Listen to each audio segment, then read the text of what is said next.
Hi, I'm Dustin Abbott, and I'm here today to give you a look at a brand new lens from a brand new lens maker.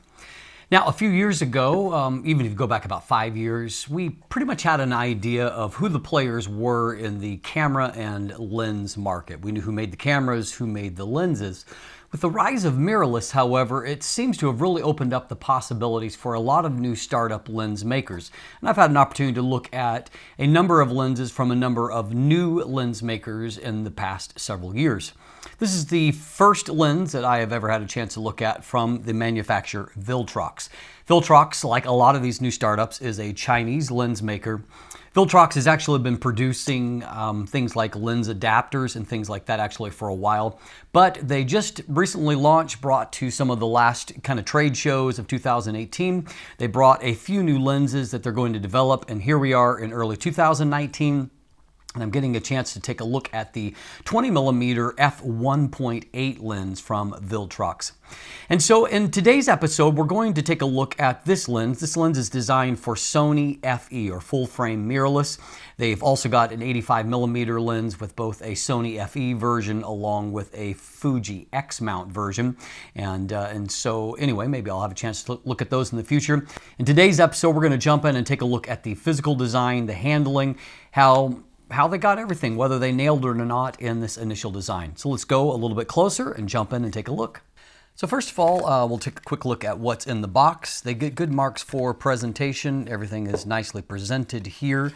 There's a warranty card. There is a lens pouch, which frankly is relatively useless in terms of protection value, other than the fact that if you put it in there in a bag, it might keep you from getting some marks on it. There's also a manual here, and then the actual lens was packed away with foam inserts to help to protect it.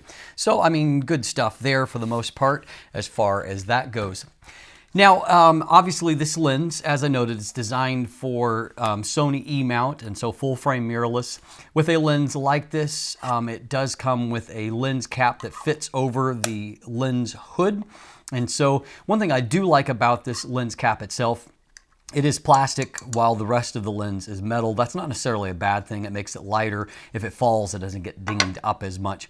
But I do like the fact that it's actually got some clips, and so when it's locked down into place, it actually will stay on and not just slip off inadvertently. Now, there's a couple of different approaches here at the front of the lens. And so as you can see, you have a metal lens hood. It's got the ribs inside to protect from a light moving around, but you can actually physically remove that. And of course, we do have a bulbous front element here. And so if you're not going to be filtering, using this is good because it's going to provide some shading to that and also protection for it. They also include in the box, however, an alternate actual hood, and so you can click that into place. It's bayonet as well.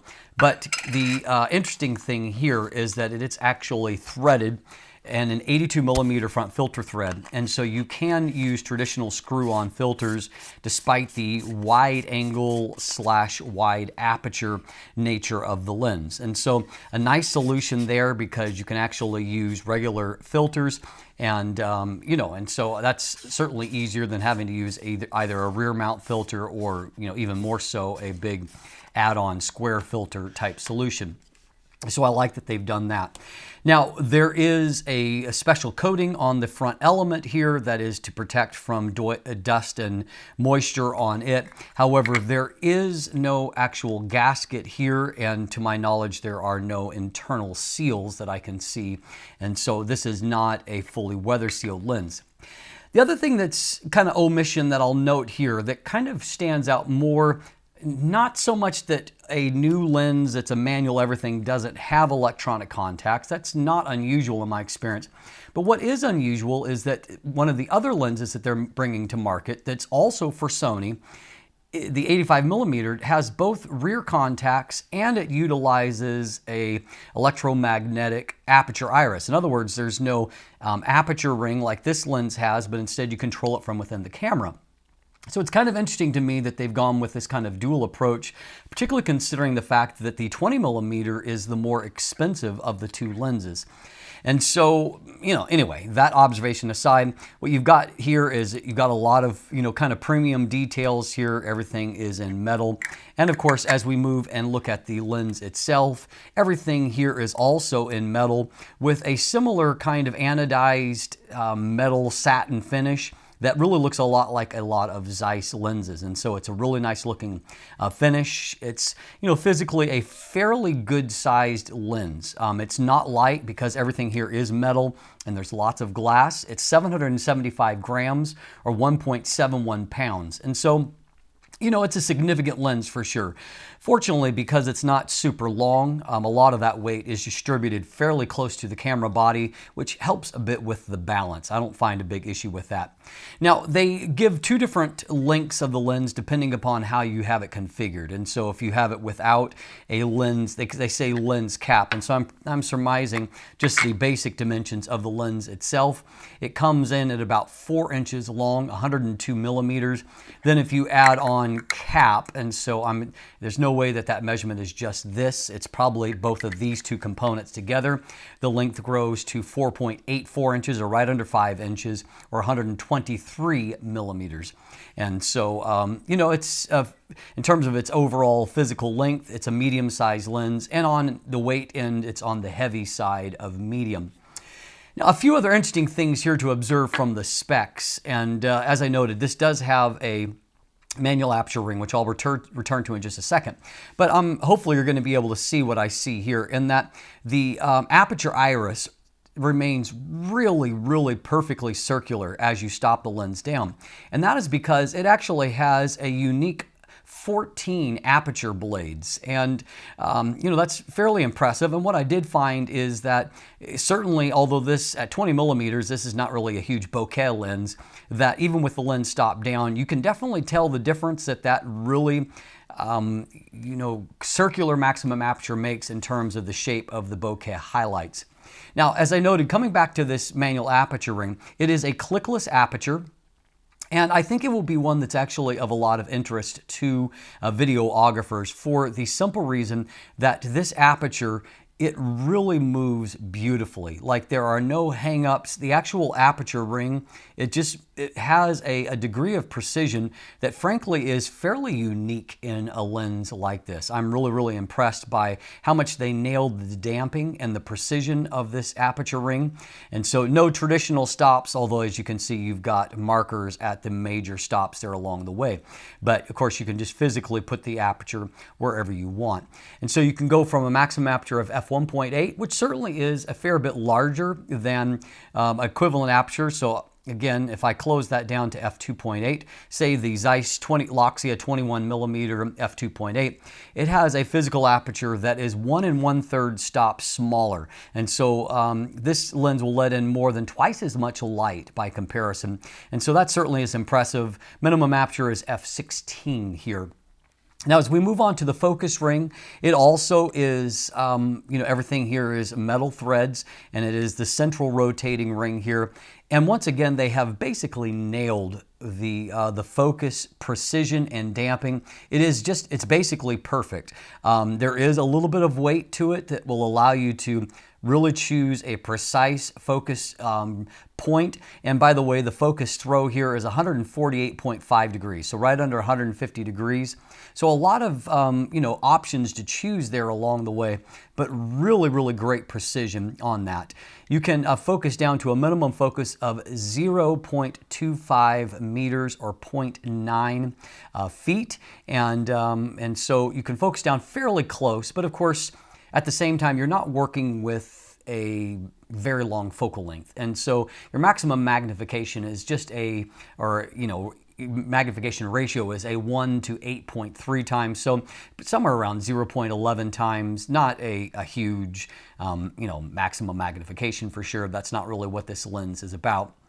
But the wide aperture does mean that, as you can see here, you can throw backgrounds out of focus and produce some bokeh with the lens if you get close to your subject. Just note that if you get really close to your subject with a wide angle lens, you do deal with a little bit of kind of perspective distortion or keystoning fairly commonly there. But the actual action of the aperture ring is really great. You can also see here you've got etched in actual focus distances, and they use kind of a high contrast paint that's a little bit similar, not the same color, but a little bit similar to Zeiss's approach with their Otis series lenses. You also see here you have a wide range of hyperfocal markings, and so I really like all of that included. What I wouldn't mind seeing is maybe a line down here at some point that would give you a little bit more of a precise marker to line up with those. I just find that I'm getting better results if I'm actually focusing towards the distance as opposed to using hyperfocus. And so anyway, just an area that maybe they could improve that. But I like the fact that everything is not just painted on, it's etched in here. Finally, you have a nice little red badge here on the side, DFRBW, which I don't actually know what that means. But anyway, you also have a number of initials here, not all of which I know what mean here either. PFU, RBMH, 20mm F1.8, and then ASPH, which I do know that means aspherical. And so anyway, this is some of the information on the lens itself. So physically, I mean, there's a lot of good stuff going on here. Everything here works with really great precision, although I will note that it is easier to use. I do wish they had the electronic contacts, both for the EXIF information, but also like I'm simultaneously using the Zeiss Loxia 25mm f2.4 to review. And as soon as you start to input on the manual focus ring on the Loxia, you start to get a magnification of the image on the screen. You know, that wouldn't hurt here to be able to aid with precision. You know, as it is, you have to kind of manually magnify the image. And so it's, a few more steps, but focus is not all that difficult because you can magnify that image.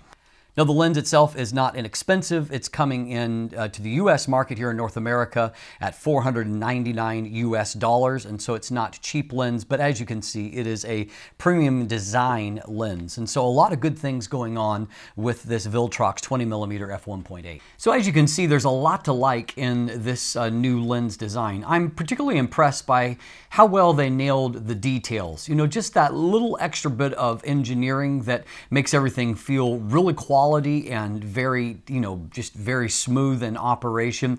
And I really like the way that the aperture ring moves with such amazing precision and damping, and then the focus ring is just fantastic.